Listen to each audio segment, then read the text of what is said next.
দেখতে পাচ্ছ আজকে পুরোপুরি কাজ কমপ্লিট করতে করতে অনেক বেঁচে গেছে। এখন তোমাদেরকে টাইমটা দেওয়া দেখে দিচ্ছি কটা হয়ে দেখতে পাচ্ছ, দুপুর পেরিয়ে বিকাল হয়ে গেছে। এ দেখো এখন খাচ্ছে হচ্ছে অল্প একটু মুড়ি, এই যে শুকনো মুড়ি প্যাকেট আছে মুড়ি, আর অল্প একটু হচ্ছে চিকেনের গ্রেভি, আর এতটুকু চিকেনের পিস ছিল।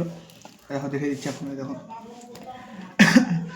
এটা ভাবছি যে কালকে ভাত খাচ্ছিলাম রাতে, যে দিদা যে অল্প সামান্য একটু তরকারি রেখে দিল।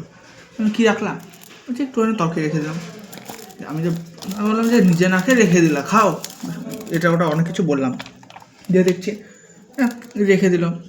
আমি বুঝতে পারলাম এবার এখন যে মানুষের যেটাই রেখে দেখ বা যেটাই মানে সম্পদ রেখে দেখ নিজের কাছে, ওটা পরে কাজে আসবেই।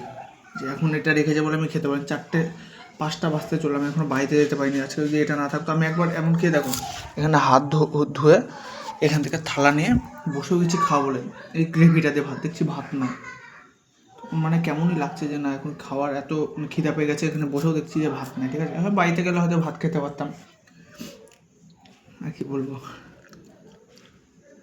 দিদার জন্য একটা সবাই লাইক করে দাও।